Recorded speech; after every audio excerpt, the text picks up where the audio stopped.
Above and Beyond Salute. Hello. Yeah, good morning. Is Kimberly there?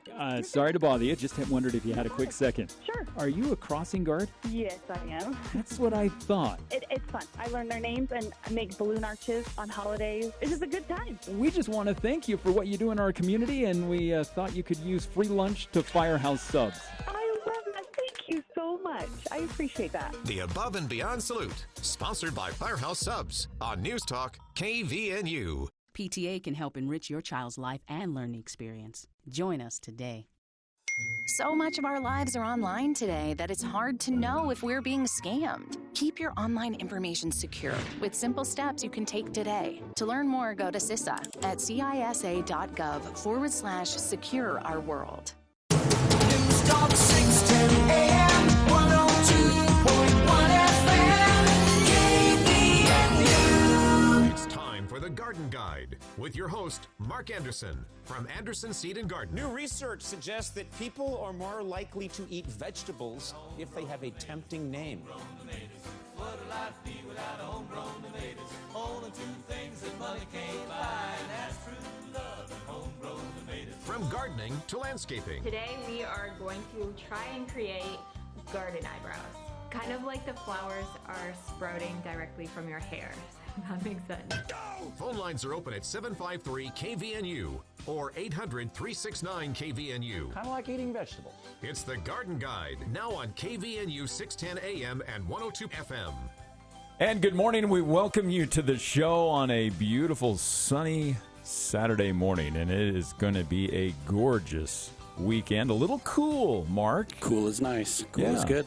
It's going to feel a little cooler by the end of the weekend. Temperatures down into the 70s, but yeah, we're looking forward to it. And it's going to be great weather to get up into downtown Logan and enjoy the music festival. Yeah. We're going to be talking about that today. Plus, also, we're looking for your calls. If you have something to talk about with the Garden Show, questions, comments, phone lines are open at 753-5868. That's 753 KVNU. And once again, we've got a 4-pack of tickets to the Loveland Living Planet Aquarium.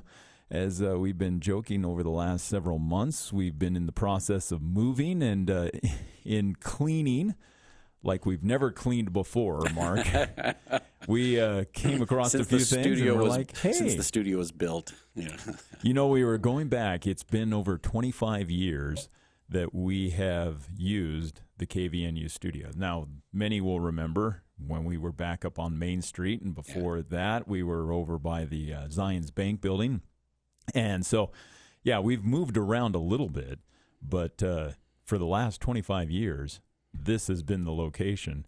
And 2 months ago, of course, we had to move for the remodel, and yesterday afternoon, we were able to come back. Yay. So and open the studio up. Yep, we're back. Nice. So in the process, we had, of course, cleaned like nobody's business. And going through some old things, we were like, hey, you know what? We found a few things that we realized that we want to give away. So we do have these tickets to Loveland Living Planet Aquarium, and they are good until March of next year. So you can use these anytime if you want to go through the fall, through the winter, next spring, or use them this weekend. It doesn't matter. So everyone who calls in will have a chance to win those this morning. So 435-753-5868. But we want to start out talking with Mark Anderson of Anderson Seed and Garden about this weekend, because coming up today is this music festival we've been talking about for the last couple of months. And, boy, it's going to be perfect weather for it. Yeah. It's not often we get 70s in August, so that's kind of nice. Yeah, looking forward to some little cooler weather. Still, though, it's going to be sunny and really nice. Yeah. And for the whole weekend, all the way through Monday, too, is what it looks like. Yeah. So can't beat that. But today on Center Street's going to be closed, but we've got the Center Street Art Beat Music and Art Festival going on. So throughout the day, there'll be all kinds of different bands playing on the plaza, right there on Center Block, as well as on the stage on Center Street. So we've got different music acts, performers going on all throughout the day. And then there's a little market going on. There's artists downtown, street arts happening as well, too. So it should be a great time to come down and enjoy some food, check out some different vendors. check out Center Street, enjoy some music, and definitely see some different and some new art as well too. Yeah. So it should be great. And it's all free.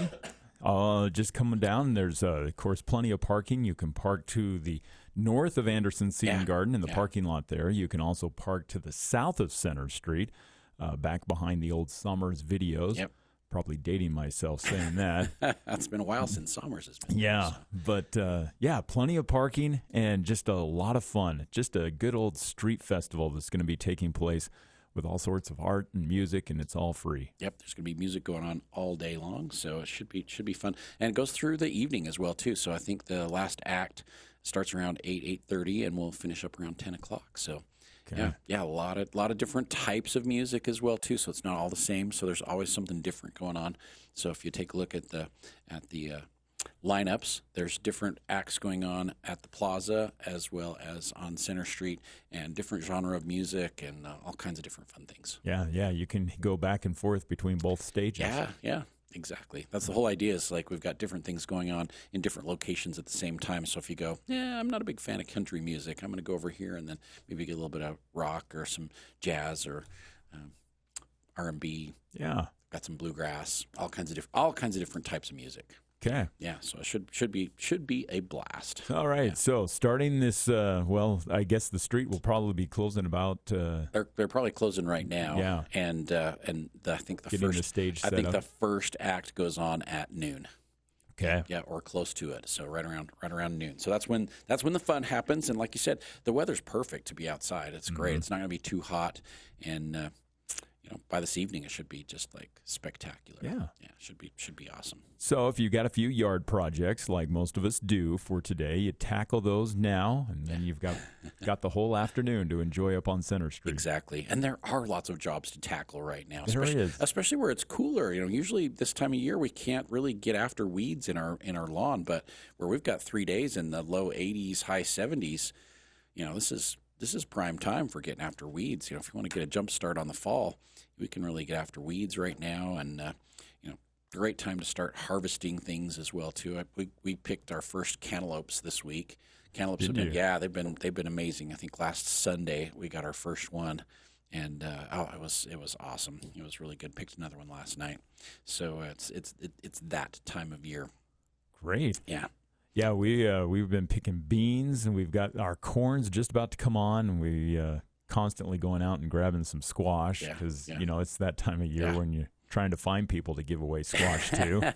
We've been picking our corn, and since the grasshoppers were so bad, I used my repellent for the grasshoppers, and really kept the moths out of the corn as well too. So we haven't seen one single corn earworm yet this year, so that's a really great sign. But onions are ready to be harvested. The tops have all kind of like fallen over, so it's time to start harvesting onions. That's one thing we can talk about on the show today. And our potatoes are all dying down, so it's time to harvest the potatoes as well too. So a lot of different vegetables ready to harvest. We're still seeing a lot of tobacco budworms. I've had probably 10 people in yesterday that are complaining that their petunias just stopped blooming. And that's usually the culprit is the tobacco budworm eating all the flowers off the petunias before they even open up. So now is a really great time to get after those as well too. And then a lot of people out planting still. So trees and shrubs and perennials. We've got some great sales going on at Anderson Seed and Garden right now. So all of our perennials are half price, and we've got some bloomed out perennials that are even more discounted. So I think they're like $3 to $5 on the bloomed out perennials as well too. So we've got bloomed out perennials that are deeply discounted. All the rest of our perennials are half price. And then right now we're doing our cash sale, and during cash sale, all the trees and flowering trees and fruit trees and shrubs and evergreens, they're all on sale for 40% off. But if you pay with cash, you get an extra 10% off on that 40, so you actually get 50% off. So bring cash, because that's the way you can get that extra little discount at Anderson's right now. We still have some really great shade trees and some beautiful flowering trees and a lot of different shrubs and a lot of different evergreens in stock. So this is a really good time to come in and pick up some plants and get outside and do a little planting. Yeah, especially where it's a little bit cooler. So enjoy the nice weather. No, not bad. And not only is it the Center Street Art Beat Music and Art Festival today, but in a couple of weeks we've got the Latino Festival coming up as well too. So that's the 14th of September, and then on the 3 weeks away. Yeah, then on the 28th of September, we've got the Pumpkin Festival. So, yeah, some great things happening for the Pumpkin Festival. We are super, super excited. So we've got some fun new things that'll be part of the festival this year. So we want to get the word out and make sure there's lots of people there having a good time checking out the big pumpkins. Okay, including your big pumpkin. Yeah, We'll talk about that coming up in just a minute. We've got Joan joining us on the line from Millville. Joan, welcome to the show this morning. Hi, thanks. I have a question about picking peaches.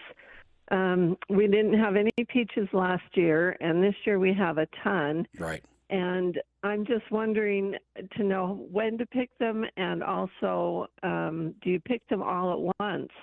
I know fruit growers, when they bring their peaches in, they're not all ripe. So Right. I'm just wondering how you do that. That is a great question. Do you know what variety of peach you've got? I have a Freedom and an Early Alberta. Okay. Early Albertas aren't ready quite yet. They're usually about the first or second week of September. And so they're probably getting close. Best way to find out if they're ready is to go and I'll just kind of feel them on the tree, and I'll look at the ones that are getting the most sun. So usually on the south side, and the ones that are maybe up above the leaves or dangling down far enough that they don't have like a whole lot of foliage covering them up. And I'll see if those are ripe first, because those are the ones that are going to ripen up first, the ones that are getting the most sun. And so I'll check those. Right now we've got donut peaches that are ready, and so we're starting to pick those and eat those, and they are amazing. And so it just depends on the type of peach. Some come on the latter part of September, some come on the first part of September, some come on about the middle part of August as well too. So we have like a Red Haven, they're probably ready. But I've got Blazing Star, and I've also got a Red Globe, and they're a little bit later, and they're not quite ready yet. They're going to be at least another 2 or 3 weeks before those are ready. And they do, like you said, kind of come on at different times. So usually we'll go in and pick everything that's ready, and then let the rest of the fruit that are still on there kind of mature a little bit more, and then we'll go pick again. So usually about 3, maybe 4 pickings over a couple weeks time period. So should you wait until they like feel a little soft, or can you pick them early and let them ripen? You can pick them a little bit early and let them ripen, but they're better if they're going to ripen on the tree. And so if you're like canning or if you're drying, you want to let them get ripe before you do that, instead of letting them sit around. Like with like pears, you want to pick them when they're green and then let them ripen. But usually most of the other fruit are better if you let them ripen on the tree, if we're not shipping them to California or anything. So right. Okay, great. Right. I will do that then. Super. Enjoy that fruit. Enjoy that fruit. Yeah, everybody's trees didn't produce it all last year, so that they're loaded this year, just like they're great. Absolutely loaded. So we had to thin, and probably didn't thin enough, and so some of my peaches are a little smaller than I'd like them to be, but there's just so much fruit on there, I couldn't get them all off. Mm-hmm. So. Well, thanks so much. You're so welcome. Have a great weekend, Joan. Okay. Mm-hmm. Bye. Bye-bye. Phone lines are open, 753-5868. That's 435-753-KVNU for a question or comment to Mark Anderson, and a chance to win those tickets, 4-pack of tickets to Loveland Living Planet Aquarium. So we were mentioning just a few minutes ago, the Pumpkin Festival will be coming up later this fall. Yes. And how are the Andersons pumpkins doing? So we measured last Sunday, and depending on which measurements you get, you can kind of estimate how heavy they are. Mm-hmm. And it's relatively accurate. I mean, it's not like perfect, but it's like pretty close. So we measured last week, and I have 2 pumpkins that are over 400 pounds. And so I'm hoping that they're like close to or over 5 when we check tomorrow. I don't like to run out there and check like every single day, so I'll give them like a week to see what's happening. So hoping that we're over 500 pounds. They're getting pretty big. Nice. Yeah, they're getting pretty big, so I'm kind of excited about it. Of course, we were hoping for. Personally, I was hoping to break 500 the first year. So this is the first year. So I think we're going to be there like tomorrow. Okay. And what was the size of your pumpkin last year? Last year I didn't really try. I just threw the seeds out there and let the plants just kind of do their own thing. It was about 150 pounds. Oh yeah. So we're 4 times that size. Mm-hmm. Yeah, we're 4 times that size. Not almost. Yeah, almost 4 times that size.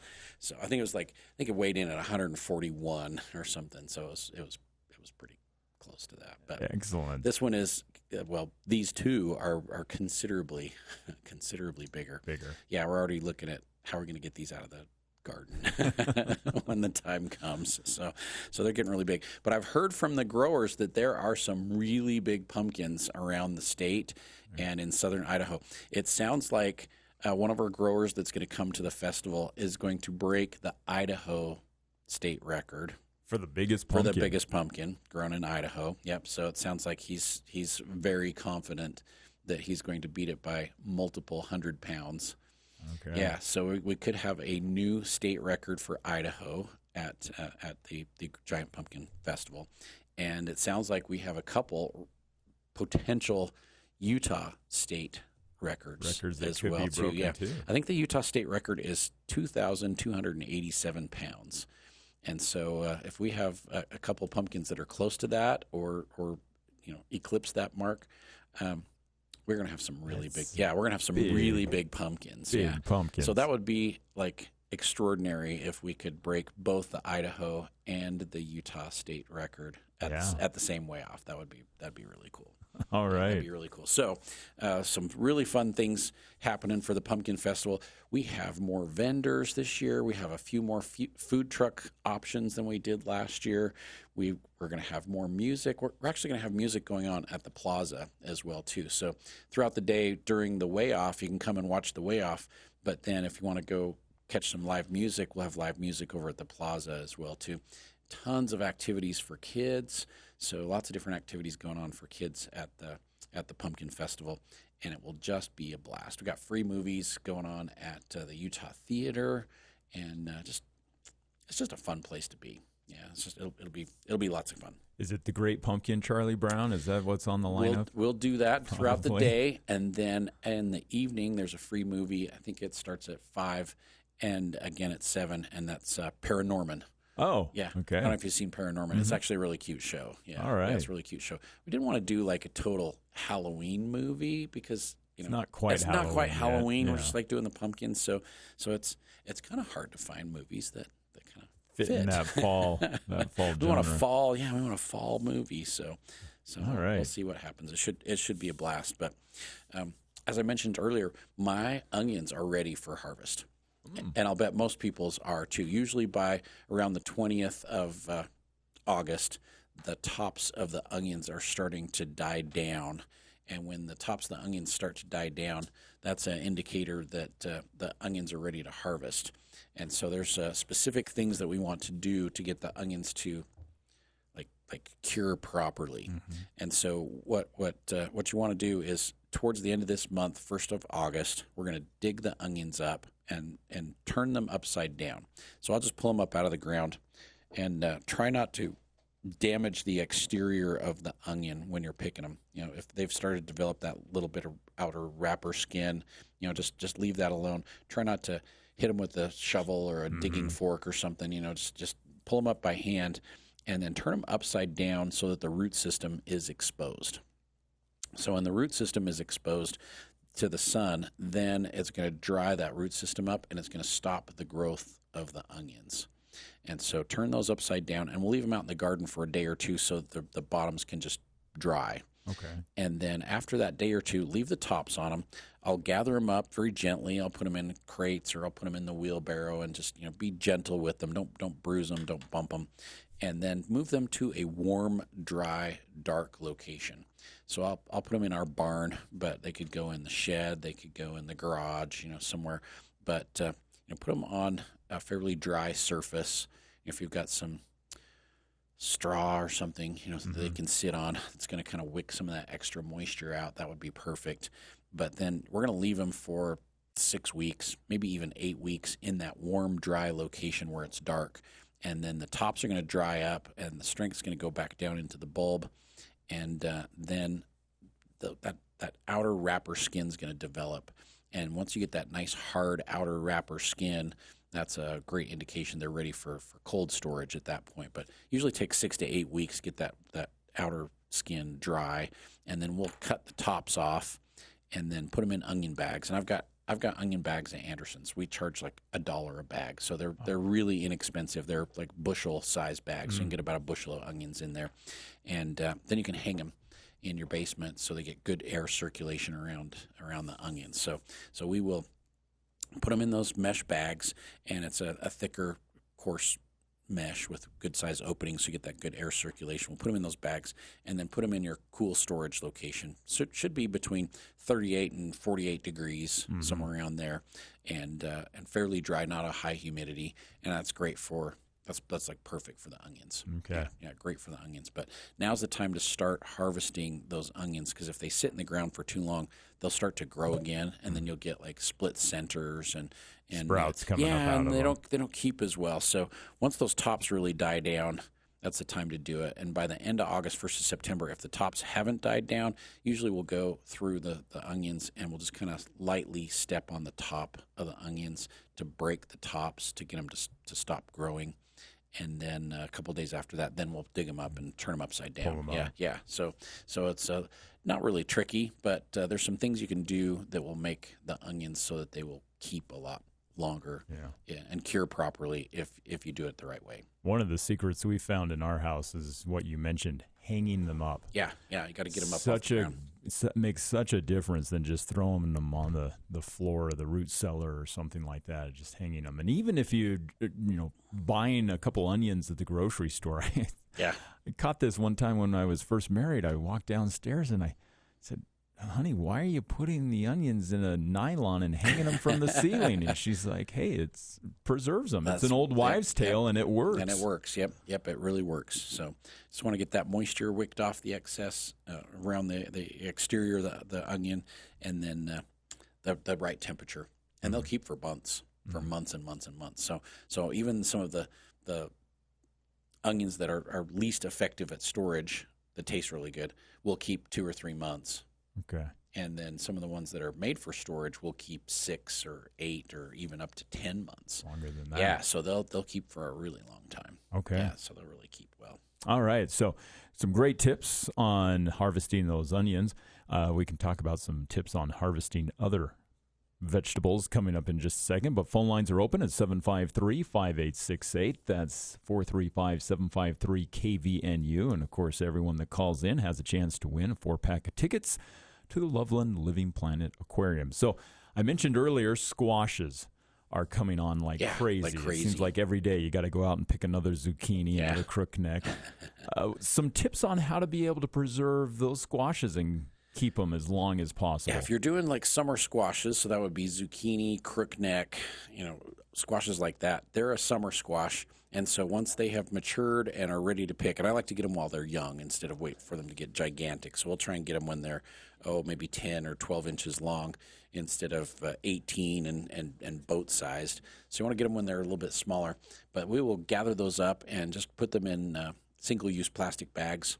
Just wrap them up in the plastic bags, and then we will just put them in the crisper in the refrigerator, and they'll keep for a couple weeks that way. So the summer squash have got to be refrigerated, or else they'll start to deteriorate, or they can be stored right in your tummy as well too, and that works quite well. Yeah, that works really well. That works really great, but eventually, after day in and day out of eating zucchini after zucchini, my kids are at the point where they're like, "Can we have something else?"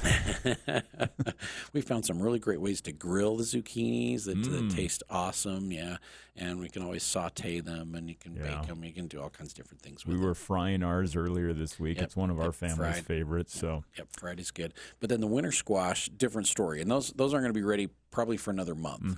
And so I've got a bunch of butternuts and some kabocha squash coming along, and some spaghetti squash, honey babies, all those squashes. So there's like banana and sweet meat and all those. They will be ready towards the end of September, first part of October. Okay. And so we'll harvest those at that point. And then I kind of do the same thing with the squash that I do for the onions. And with the squash, I will put them in that same warm, dry location where the onions are at, and let them develop that hard outer skin. They'll mature the right color, so like if it's a butternut squash, they'll be kind of a buckskin color. If it's a banana squash, they'll be kind of pink. If it's a sweet meat, they'll be grayish blue. and you want that nice mature color for those. And then after being in that warm, dry location for 6 weeks or so, then we'll bring them into the cold storage location, just like we do with the onions. So 38 to 48 degrees, somewhere in there. And then you also want to get these up off the ground so you get the good air circulation around them. So we'll put them on crates or put them on pallets so that they get that good air circulation around the squash, and then they'll keep a lot longer as well too. Okay. Yeah. When we harvest them, we'll cut them so there's about 2 or 3 inches of stem left on the squashes, and we'll just cut those off from the vines, and then right directly into the warm, dry location. Great. Yeah. All right. Great. Let's go back out to the phone lines. We have Kim joining us on the line from Logan. Kim, welcome to the show. Thank you. I have a flower bed that doesn't seem to be doing really well, and I know I need to amend the soil, but I have so many plants in there that come back year after year that I don't know how to amend the soil. Or is there something else I can do? That's a really good question. And when you have like perennial flowers in there, it is hard to add a lot of organic matter or compost into the soil because you don't want to dig those perennials up, hurt the roots, and disturb them. Every 3 or 4 years is a really good time to just go ahead and dig those perennials up and divide them and spread them if you need to. But you don't have to do that. You can just leave them in there. But a lot of gardeners over the years, they'll dig those up and maybe move some to a different location because they've grown so big. So it's okay to do that. And fall is a great time. So September, October is a really great time if you do want to move your perennials or thin them out a little bit or get some of the weeds out that kind of creep in there over time.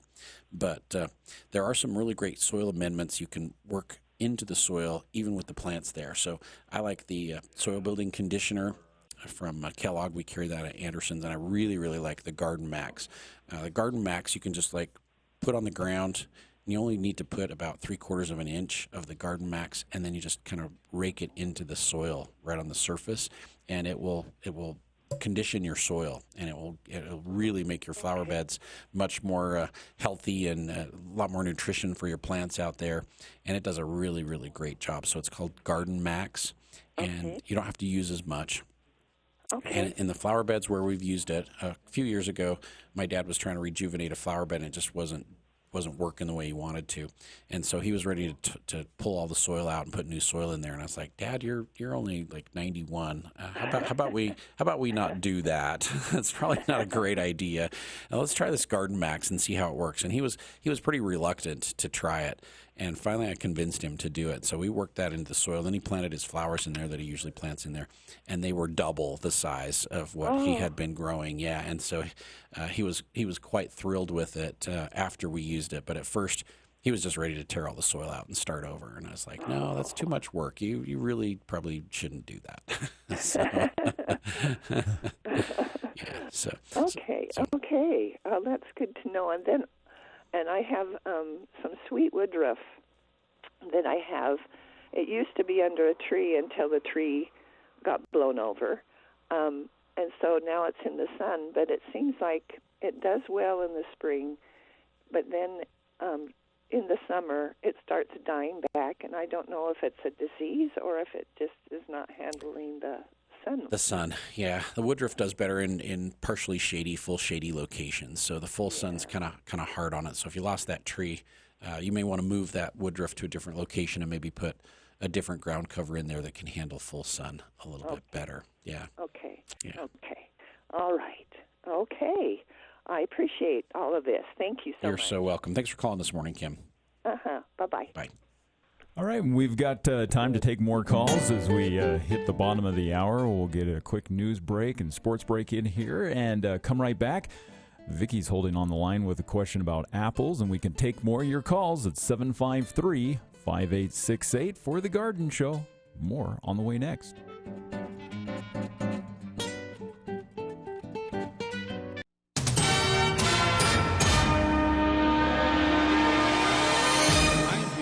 KBNU News. The founder of a Utah-based nonprofit organization that claimed it was dedicated to fighting human trafficking pleaded no contest to multiple felonies on Thursday, including fraud, theft by deception, and forgery. Candace Leard, the founder of Exodus, was arrested last year after an investigation showed she had made false representations to donors while using some of the money for personal expenses, as well as homes, cars, and trips. When arrested, Leard faced a total of 35 charges, in which 32 were felonies. Leard waived her rights to a jury trial with the no contest plea, which is an option defendants use to accept the court's ruling without admitting guilt. In all, Leard pleaded no contest to 9 felonies and faces up to a maximum of 5 to 15 years in prison for each count when she is sentenced in the weeks ahead. Groups are warning that an Idaho city's decision to declare itself a non-sanctuary city could have far-reaching implications. The repercussions are still being felt from the decision by the city of Eagle near Boise in July. Sanctuary cities limit their cooperation with the federal government on immigration laws. The Eagle resolution says that the city will not provide services for people who are undocumented. This could be especially harmful for vulnerable community members, such as those who have experienced domestic violence or sexual abuse. Sarah Sheehan, a clinician with the Women's and Children's Alliance in Boise, says the resolution could prevent people from getting support. It can create a lot of fear of seeking help from community services in non-sanctuary cities. Pretty nice weekend for northern Utah. Sunny, low 80s on Saturday, fair, low 70s on Sunday. Get more news at CashValleyDaily.com. I'm Jim Bass. Well, two of baseball's biggest stars shined on Friday night. Aaron Judge homered for a 4th straight game, on pace to finish with 62. It is Major League leading 49th in the Yanks' 3-0 win over the Rockies. 8 home runs the last 11 games. He's one shy, becoming just the 5th player in history to record 3 50-home run seasons. Shohei Ohtani stole his 40th base on Friday, needing a home run to become the fastest player in Major League history with 40 steals and 40 home runs. Bottom 9 against the Rays. Sacks loaded for Ohtani. Here we go. Poche to Ohtani. High fly ball. Right field. Hit pretty deep. On the track series at the wall. It's gone! It is gone! And it is over! Shohei Ohtani joins the 40-40 club in the most grand fashions.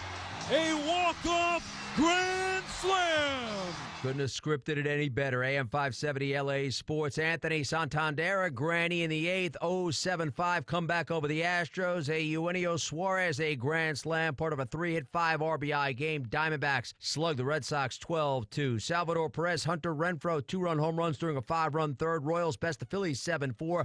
Luke Williams scores the game winner in the 10th on a C.J. Abrams error brazed by the Nationals 3-2. And Joe Musgrove allowed just 1 hit in 7 innings. Padres 7-0 over the Mets. Trevor Lawrence tuned up for the regular season, guiding 2 touchdown drives. Jaguars blanked the Falcons 31-0. Baker Mayfield, 1 series, 1 touchdown. Bucks over the Dolphins 24-14. Nafisha Collier, 27 points, 18 boards. Lynx over the Aces 87-74. They won 5 straight, sit atop the Western Conference standings.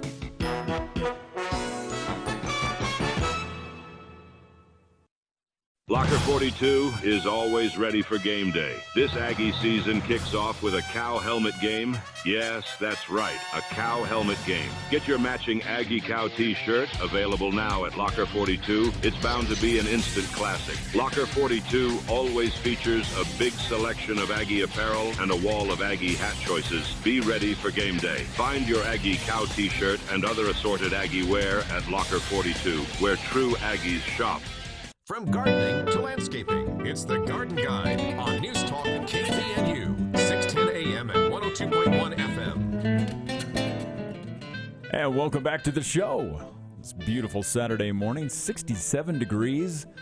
Probably hit the low 80s today, but then 70s coming for tomorrow. Oh, it feels so good. And it's going to just stay nice and sunny for us through the weekend. So it's not fall weather yet. No, we're not ready for that yet. But you know, those plants are going to love those 80 degrees for the next couple weeks, hopefully. Although I bet there are a few places up towards the summit of Logan Canyon that could be a little chilly. Yeah. We may be hitting some freezing temperatures up there. When that cold front came through last week, we were up in the Tetons, and it was about 35 degrees. It was a little cold. It was a little chilly. Yeah. Of course, it's about 35 degrees always in the Tetons and some parts of the Uintas. This was extra. It was extra cold. We could see our breath. Oh yeah, that is cold. Woke up and I had icicles on my nose. Oh yeah. Well, we welcome everyone back to the show, and let's get right back to the calls as we have a few holding on the line and have been holding through the break. Vicky's first in Smithfield, talking about apples. Vicky, welcome to the show. Hello, how you doing? Doing great, Vicky. How about you? Good. Hey, I have this apple tree. I've lived here for 16 years, so it was planted before I got here. Okay. It's kind of a light green as it starts out, and then it gets a little light pink hue on it. I don't know, and it's kind of a sour, sweet taste. I love the taste. But anyway, it's loaded with apples this year. I have only been able to get like 12 apples off it in the 16 years I've been here, but this year it's loaded. And so I'm not sure when I'm supposed to be picking the apples. Do I just wait till one falls off the tree, or do I wait till there's a frost and then pick them, or what am I supposed to do? Great question. If you bring a ripe apple into the store, probably more than one would be helpful. I can identify really close what it is most of the time. Okay. I would say 90% of the time I can figure out what it is or be really close to it. And the way to tell if the apples are ripe is to cut one open and look at the seeds. And the seeds should be a really dark brown. And if they're not dark brown, they're not ready yet. And some apples, some of the tart apples, actually will fall off the tree before they're even ripe. So like Macintosh tend to drop prematurely, and so they're not quite ready yet as the tree starts to shed. But other trees, they'll just stay on the tree and rot on the tree if you don't pick them. So it just depends. It just depends on the variety sometimes. So what I would do is find some of the apples that are exposed a little bit more to the sun and are coloring up and look like they're ripe, and then pick one and cut it open and see what the coloring of the seeds looks like. Okay. And if those seeds are a really dark brown, then it's probably ready to go, and that's its mature color and that's its mature flavor. And then bring some samples in, and I'll try it, and I'll say, okay, this is a Cortland, or this is a Macintosh, or this is a Jonathan. You know what? Yeah. I've actually brought this into you before, and I can't remember what it is. That's okay. Mark loves to eat apples. I'll take the samples. Yeah, I'll take the samples. This year where it's loaded, I'm like, you can have all you want. Let's do it, yeah. Later on, I'm going to just put a box of apples out in front of my house and say, take as many. Go for it. Yeah, this thing is loaded. Well, I picked a couple Macintosh off of one of my trees yesterday because some of them are starting to drop, and they're still not quite ready yet, but they're getting close. And they're usually about the first part of September, so we'll give them another couple of weeks and they'll be good. But there are other apples that will not be ready until the end of September, first part of October, and then there's some that even go later into mid to late October before they're ready. So, I've been thinking about the heat. Would the heat make them progress faster? It'll make them ripen up quicker. But remember, we had a slow start to the season also, and so. Yeah. So I think they're going to kind of hit right around regular time. My peaches, like my donut peaches right now, are coming on just a little bit later than they did last year.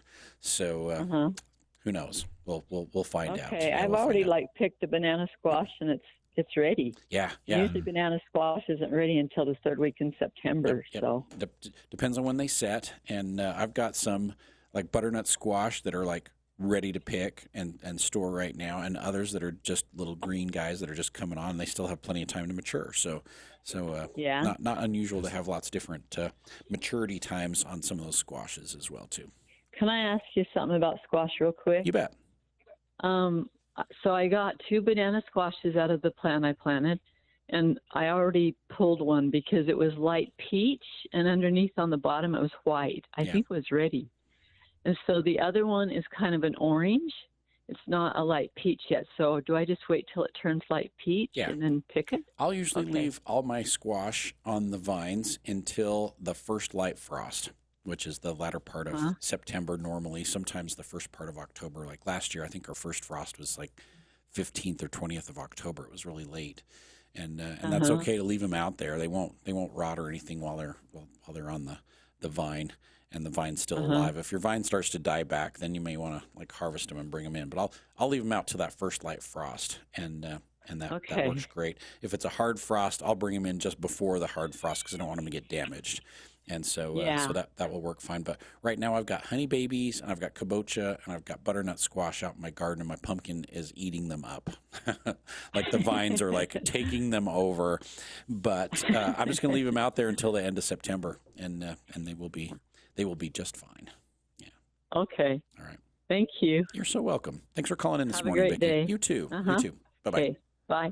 All right, let's just stay right on the phone lines. We have Scott joining us on the line from Hyde Park. Scott, welcome to the show. Thank you. Hey, I have a question for Mark, and my question is I live up in Hyde Park up on the bench. We have a pretty clay soil.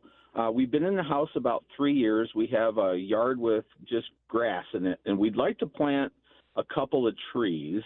I like beech trees, but I don't know if that's really a good selection of a tree for that area or not. We have a lot of sun because it's a new subdivision and there's not a lot of shade in there. Gotcha. And so I'm looking for a suggestion for a tree or two to put in our landscape. Excellent. Beech trees are one of my all-time favorite trees. I have probably 4 or 5 in my yard, and I love them. My favorite too. Yeah. The only problem with the beech is they are really slow, to grow. So they're only going to put on like 6 to 12 inches a year. So it's not a really fast grower. So you just got to be patient with them. But I have a 35-foot copper beech in my backyard that's just like my favorite tree in my whole yard. I love it. And I've got a fernleaf beech, and we've got tricolor beech, and we've got a weeping beech. And so they're amazing trees. They really don't get many diseases, if any, at all, and they are very insect resistant as well too. They just like aphids are the only thing that bother them. So they're a very low maintenance tree. They don't drop a lot of junk, and disease and insect resistant. So excellent choices. I think I do have a few purple beech at the store right now. I have had some green beech in stock as well too. I can't remember if there's any of those left, but I do have some beech. Perfect. Yeah, I'm leaning towards the purple beech.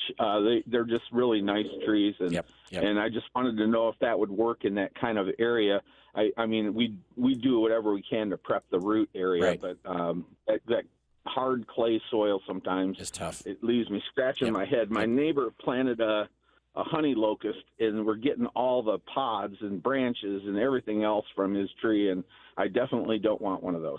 Yeah, gotcha. Another tree I would recommend, there's a new series of maples that has come out the last 5 or 6 years, and it's called the Sunset series, and it's a cross between a Norway maple and a Tartarian maple. And the sunset maples are very resistant to iron chlorosis, so they don't get iron deficiency like the rest of the maples. It would be great for Hyde Park. Can handle our alkaline soils. If it's a little higher clay content, they'll do great. And there's like 5 different trees in the series. One is called Ruby Sunset. It's green and then it turns red in the fall. It's really, really pretty. There's a Crimson Sunset that is a red-leafed maple, kind of a burgundy leaf maple. It goes copper color in the fall. And then there is Pacific, Norwegian, and, what's the other one? Urban Sunset. And those are all kind of green, and they'll turn like shades of orange and purple in the fall as well too. So perfect. Really, really a great series of trees if you want to go with some maples. There's a lot of other great trees as well too, but the beech are like hands down one of my favorite trees. So. Yep. Well, I'm glad to hear that. I've been trying to sell my wife on that, and they're a little more expensive tree, but I'd like I really, really like the way they look. Yep, So. yep. If you can keep the deer from barking them, they'll just go and go and go and go. So. Yep. Okay, perfect. Thank you very much. Thanks for calling, Scott. Have a great weekend. Bye. All right, bye-bye. You too. All right, and let's just go right back out to the phone lines because we've had Lori who's been holding on the line. Lori, welcome to the show. Thank you. Appreciate your show. Thanks, Lori. Thank you so much. And my question is about my hydrangeas. I planted them last year, and they bloomed last year, and they also, 3 of them bloomed this year, but 1 did not, and I don't know why. But then I don't know whether I'm the type of hydrangea is summer crush. Okay. So I don't know if I'm supposed to in the fall cover them with like straw or whatever. I don't know how to prepare them for the winter. If maybe that would make a difference with that one bush. They are very hardy. And so you usually don't have to mulch them or anything in the fall with anything special. You could put compost around them in the fall if you wanted to. It'd be great for the plants. But they are exceptionally hardy, so you won't have to worry about that. The summer crush, there's like Endless Summer, there's Summer Crush, there's Blushing Bride that are all in the same series of hydrangeas. And they are very, very pretty and pretty low maintenance. The great thing about them is they will bloom on old wood as well as on new wood. And so you don't want to prune them too aggressively in the fall because you'll cut a lot of your flowers off. And so don't prune them too harshly in the fall, and that will help a whole bunch to encourage more flowers for next year. And then go ahead. So I don't want to prune them much at all in the fall, but probably not at all in the spring then. Correct. And so you can prune them in the fall, and you just want to deadhead them. Take all the spent flowers off completely, and then you can shape them up a little bit. If they're getting a little bit overgrown, you can trim a few of the branches out, but you don't want to prune too aggressively because you'll cut your spring flowers off. And then you'll get that big flush of flowers in the spring, and then through the summer they'll bloom on the new growth that comes up as well too. So they're really unique hydrangeas where they bloom longer than most. So don't prune them too aggressively, otherwise you'll cut your flowers off. And then we always recommend magnesium sulfate for them. It will keep their color consistent. Like with Endless Summer, they are blue, but if you don't acidify them, they'll turn pink. And so acidifying them keeps them true to their colors, and then your colors won't change. And so use magnesium sulfate on them, and then they do feed quite heavily. So you want to fertilize them at least once or twice a year to keep them blooming and looking good. And just a good tree and shrub food, like Fertilome tree and shrub food, would be excellent to encourage some growth throughout the year. It's a 3 to 4 month slow release fertilizer. So if you did it first thing in the spring, March or April, you'd hit them again maybe in June or early July, and it'll feed them through the whole year. Okay. Sounds great. Right. Well, I appreciate your help. You are so welcome. Much. All right. Have a great weekend, Lori. You too. All right. Bye-bye. Thank you. Bye. All right. Well, thanks to all of our callers. We had actually a couple callers that couldn't hold on the line. They were driving. They wanted to talk about, 2 things. First, cucumbers. Gentleman said he had a neighbor bring him over 2 large grocery bags of cucumbers, and he's like, what do I do with them? How do I preserve them as long as I can? He also mentioned that he really loves to put them in vinegar and onions, a little vinegar-onion mix in a mason jar in his fridge, which is one of our family's favorites. And then he'll preserve them that way. But he also wondered, how long they'll store in the fridge, and if there was any secrets to keeping them as long as possible. Good question. We do the vinegar and onions with the cucumbers as well too. And we'll just brine them maybe for a half an hour or so before we eat, and then they're really good. But you can leave them in the fridge longer, and then they'll brine longer. But cucumbers won't keep forever in the fridge. Usually we will harvest ours, and if you want to keep them crisp, you got to wrap them up in plastic. But we'll usually use just like the single-use bags. We'll just make sure they're clean. Pick the cucumbers. I'll put them in the single-use bags, and then wrap them up nice and tight, and then throw them in the crisper in the refrigerator, and they will keep for a week or 10 days. And that's usually about as long as you're That's gonna about get. as long as you can get. Yeah. So you got to use them up right away. Otherwise, you're pickling them or tossing them out. Which is So one that's of the about it. reasons why the vinegar onion mix is such a Oh, popular so one, good, because yeah. you can just keep them for a little bit longer that way. Our cucumbers are going crazy. We plant about an 8 or 10 foot row of a couple different varieties, and that 8 or 10 foot row will just keep kicking out cucumbers like every single day for months, and that's what they've been doing. It's hard to beat when you get a fresh cucumber every single day. So not too bad. I grow Tasty Green. It's like my hands down favorite cucumber. They're amazing. So the Tasty Green's really good, and the Burpless Supreme's really good too. So I like both of those. But there's some really great cucumbers out there. All right. And then one other question that came in that wasn't able to hold, raspberries. And the caller said, how do I plant raspberries so that they come back? And I was joking with my neighbor. I went over to help him with his bees this week. Yeah. And I walked back by his beehive. His raspberry patch was huge. Yeah. And I said, what do you do? And he goes, I don't do anything. I said, that's impossible. I am constantly fertilizing and watering and fertilizing and watering. And there was no way my patch was as big as his. And so I think one of the things is location. I noticed you want to make sure you have some really good soil. And that was one of the things that we messed up on is that we planted it right by our deck, had a lot of construction debris in it. Right. So the raspberries over the years, they've just fought for soil. So having a really good bed of topsoil, even a raised bed, if you could do it, that would be a great way to start those raspberries. Raspberries like full sun. They like really rich, light soil. They don't do well in heavier clay soils, and Rocky's even better than like too much clay, and you don't want to water them too much. So you want an area where the drainage is good, so they don't stand in water all the time. So it's kind of critical that you get that sunlight, you get really good soil. Raised beds work excellent for the raspberries; they'll just spread all over the place. But the raised bed also kind of contains them as well too. So. That's a nice way to do it, so then the raspberries aren't spreading all over the place. Because, like your neighbor, like you said, once they really get going, they really get going. Yeah, and then so they'll be like all over the place. And so that's a good way to do that. I fertilize mine every time I prune. So if I prune in the fall, I'll throw a little fertilizer out there. But I usually don't prune them in the fall unless I just have to take a little bit off the tops because they're too tall. But I'll prune in the spring. And then I'll fertilize, and then I'll prune in the summer, and I'll fertilize again. So usually they're getting at least 2 fertilizations.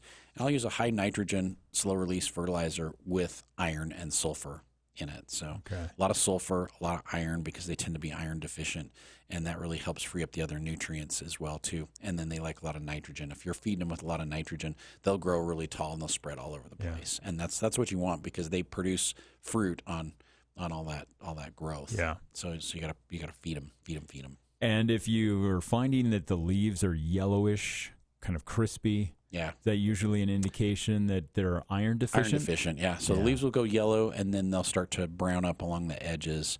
And when that happens, they're iron deficient. Yeah. Chlorosis gets into the raspberries quite consistently. But we're moving into September, so we should be getting a lot of everbearing raspberries producing like crazy. Berries were a little small this summer because of the heat. I think it had a lot to do with it, so they didn't get pollinated properly. And then the fruit was a little bit smaller, but we should get a really great fall crop as well too. Yeah. All right. Well, we've got 2 things left to talk about. We've got the giveaway for the tickets, and we got the music festival. Yep. So remind us again when it's taking place. Center Street Art Beat Music and Art Festival is going on today, and it starts at noon and goes till 10 o'clock tonight, and so Center Street's going to be shut down, but lots of fun things going on. So food trucks and vendor booths and artists and street art and music going on throughout the day on Center Street and also at the Lob Plaza. So we've got some great acts performing at the Lob Plaza. We got acts performing on Center Street on the stage. So that's going to be going on pretty much all day downtown. So it should be a lot of fun. Lots of different types of music. So you can come and enjoy. And if you all of a sudden decide, hey, I don't want to listen to, this performer on the plaza, you can go over to the other stage. We've got music going on in 2 different locations at the same time. So it should be a blast.